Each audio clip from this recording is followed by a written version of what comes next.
இந்த வாரம் 3 நடிகர் மக்களுக்கு நல்ல விஷயங்களை சொல்லணும், நல்லதாக 4 விஷயத்த சொல்லிட்டு போயிடணும் அப்படின்ட்டு நச்சுன்னு 4 வார்த்தை பேசியிருக்காங்க. அது என்னன்னு பார்ப்போமா?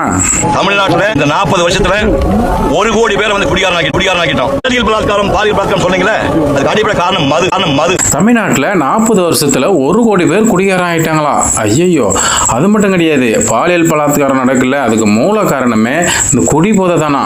சிவகுமார் ஐயா கண்டுபிடிச்சி புதுசாக சொல்லியிருக்காங்க.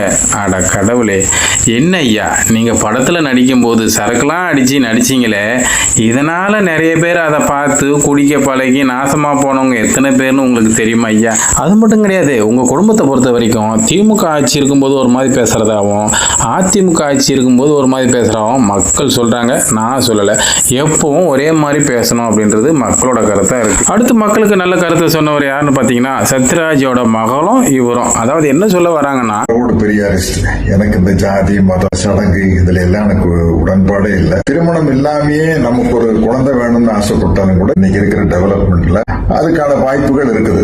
ஒருத்தவங்க வந்து கல்யாணம் பண்றது அவங்களோட தனிப்பட்ட விருப்பமா, தேவைன்னா கல்யாணம் பண்ணிக்கலாம், தேவைன்னா டைவர்ஸ் பண்ணிக்கிட்டாங்க, எப்படின்னாலும் வாழ்ந்துக்கலாம். அது மட்டும் கிடையாது, கல்யாணம் பண்ணாமலே இப்போ இருக்கிற டெக்னாலஜிக்கு நம்ம குழந்தையும் வச்சு வளர்த்துக்கலாம். அதாவது கல்யாணம் பண்ணாம குழந்தை பெற்று வளர்த்துக்கலாம் அப்படின்லாம் பேசியிருக்காப்புல. அது மட்டும் இல்லாமல் நான் வந்து பெரியாரிஸ்ட்டு, ஜாதி மதம் எனக்கு கிடையாது, சடங்கு இந்த மாதிரியான விஷயங்கள்லாம் எனக்கு பிடிக்கவே பிடிக்காது, நான் கடைப்பிடிக்க மாட்டோம் அப்படின்னு சொல்லியிருக்காரு.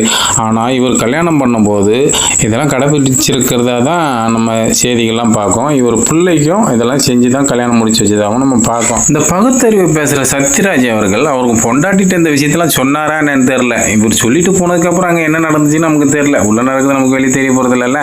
அதாவது என்ன சொல்ல வரேன்னா, இந்த பகுத்தறிவு பேசுகிறவங்க நிறைய பேர் என்ன செய்வாங்கன்னா, வெளியில வந்து அப்படியே வாய் சவுடால விட்டுட்டு போயிடுவாங்க, ஆனா வீட்டுக்குள்ள வேற மாதிரி இருப்பாங்க. சரி, கத்திரிக்காய் மூத்தனா கடைதேருக்கு வந்து தானே ஆகணும், அப்போ பார்த்துப்போம். சத்யராஜ் அவர்களாவது சாதி மதம் பிடிக்காது, சடங்குகள் பிடிக்காதுன்னு தான் சொன்னாரு. ஆனா பார்த்திபன் அவர்கள் அதுக்கு மேல லெவல்ல போயிட்டு சாதி மதர் அற்றவர் பார்த்திபன் அப்படின்ட்டு சான்றிதழே வாங்கிட்டாருன்னா பார்த்துக்கோங்களேன். பார்த்திபன் நாயுடு அப்பாய். கொஞ்ச நாளுக்கு முன்னாடி தான் நான் நாயுடு அப்பாயின்ட்டு அவரோட ஜாதியை அவரு சொல்லி பேசியிருந்தாரு. திடீர்னு என்னாச்சுன்னு தெரியல, எனக்கு ஜாதியே வேண்டாம் அப்படின்ட்டு சர்டிஃபிகேட் வாங்கியிருக்காரு.